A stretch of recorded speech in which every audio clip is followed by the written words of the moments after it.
Hello everyone, welcome back on study with Vinod Garhwal. आज एक नए वीडियो के साथ उपस्थित हूँ। Class 12 political science question bank solution series में आप सभी का हार्दिक स्वागत है। आप सभी को नमस्कार।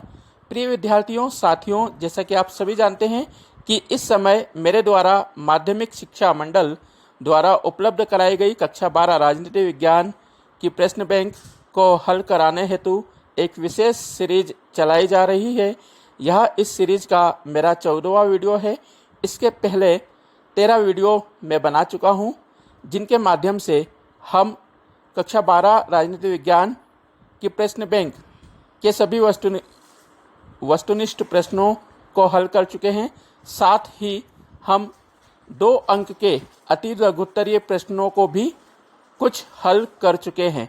अब तक हम 100 में से 31 अंक के सभी प्रश्नों को हल कर चुके हैं। आज इस वीडियो में हम 2 अंक के और प्रश्नों को हल करेंगे और आज इस वीडियो के अंत में आपके 33 अंक पूरे हो जाएंगे, यानी कि आपको पासिंग मार्क्स आज इस वीडियो से मिल जाएंगे, बशर्ते आप सभी ने मेरे द्वारा तैयार किए गए सभी वीडियो को ध्यानपूर्वक सुना हो और कॉपी में नोट करते हुए उन्हें याद कर रहे हों।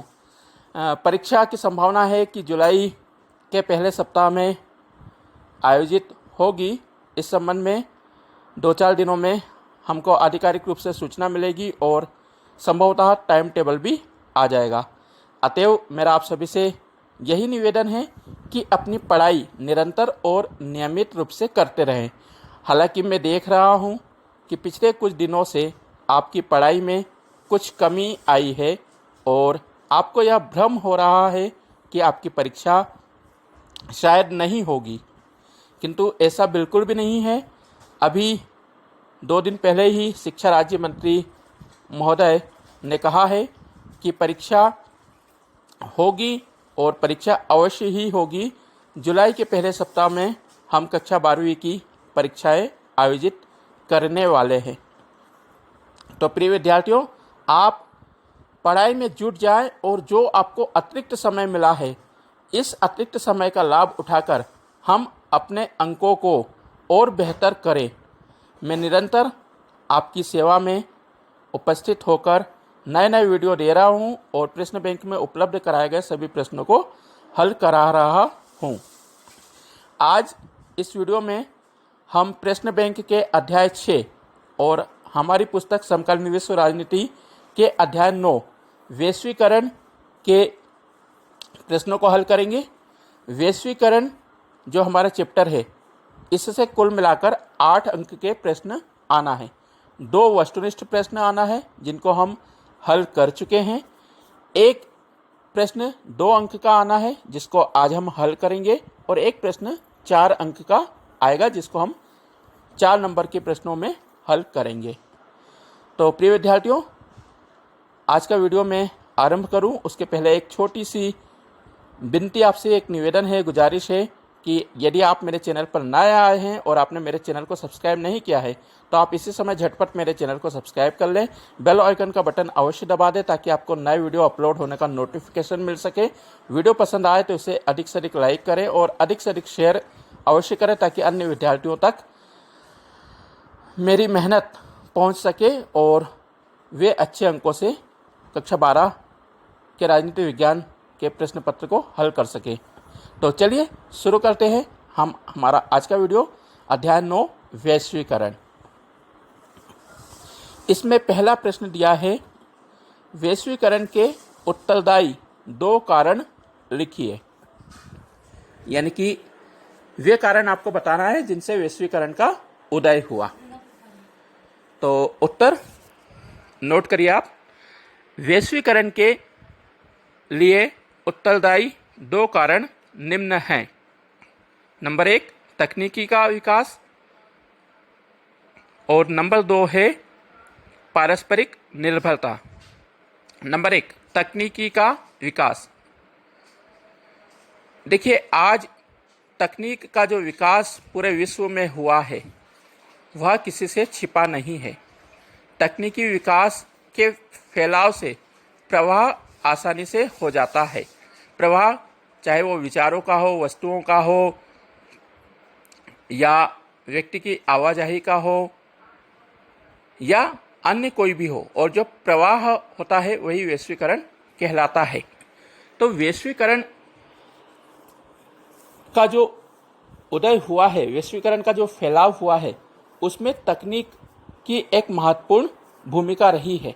आज हम देखते हैं कि घर बैठे हम कई चीज़ों का क्रय विक्रय कर लेते हैं। हमको कोई सी भी चीज़ पसंद आ रही है, हम अपना नेट चालू करते हैं, अमेजॉन, फ्लिपकार्ट, कहीं से भी हमको जो चीज़ खरीदना है उसको परचेस कर लेते हैं। आज के दौर में हमें कहीं घूमने जाना है तो हम नेपाल, अमेरिका, ब्रिटेन चंद घंटों में पहुंच जाते हैं।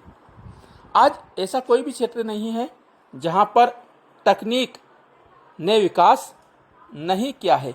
सूचना प्रौद्योगिकी की जो क्रांति हुई है उसने वैश्वीकरण को बढ़ावा दिया है। नंबर 2, पारस्परिक निर्भरता। वैश्वीकरण के चलते एक दूसरे की देशों की पारस्परिक निर्भरता बढ़ी है। हम सभी जानते हैं कि कोई भी देश आत्मनिर्भर नहीं है।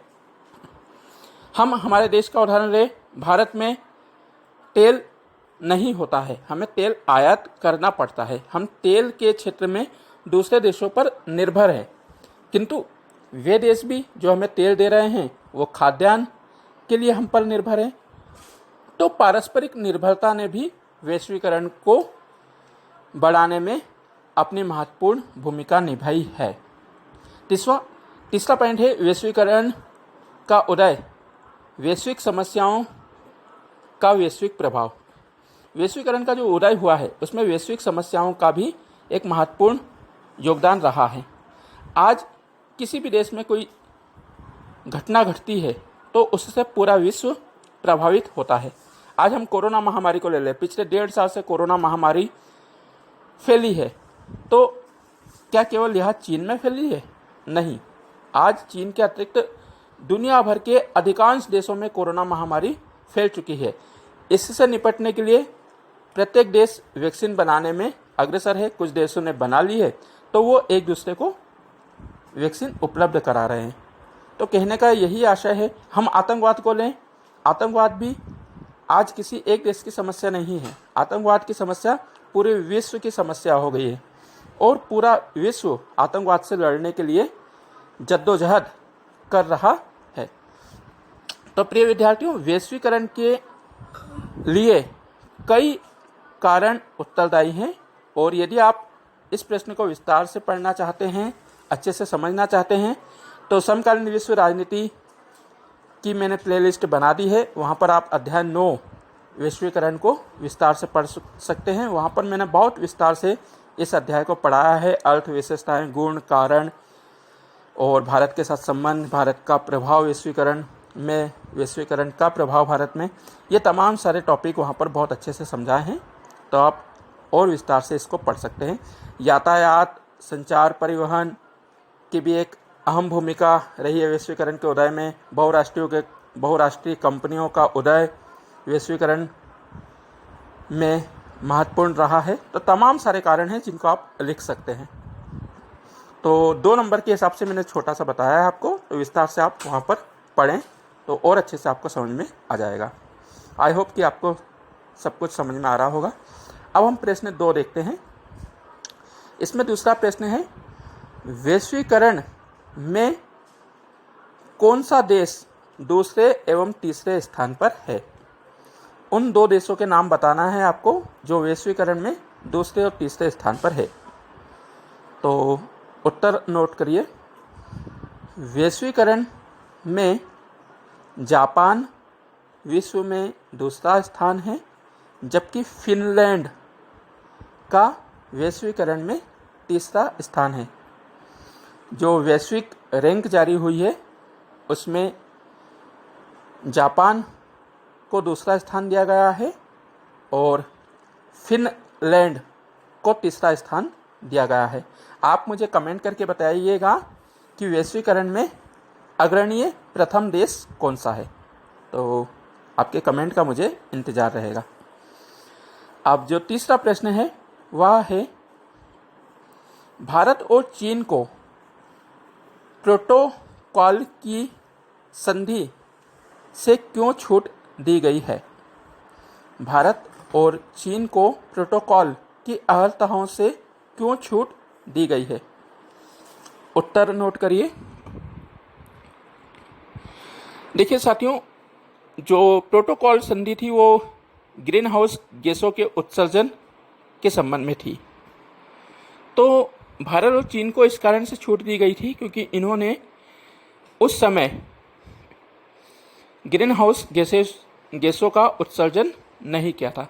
तो हम इसका उत्तर लिखेंगे, भारत और चीन को प्रोटोकॉल संधि की अर्हताओं से छूट इसलिए दी गई है क्योंकि प्रोटोकॉल की संधि के समय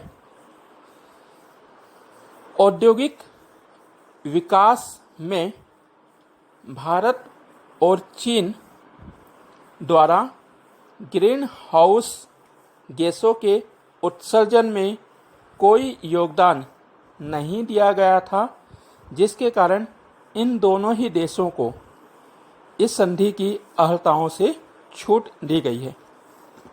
प्रोटोकॉल की जो संधि हुई थी वह वास्तव में इसलिए हुई थी कि जिन देशों ने विकास कर लिया है, जो देश विकसित हैं, जो पूर्ण विकास कर चुके हैं, उन्होंने अपना औद्योगिक विकास काफ़ी तेज़ी से किया और इसी औद्योगिक विकास के लिए उन्होंने अत्यधिक ग्रीन हाउस गैसों का उत्सर्जन किया।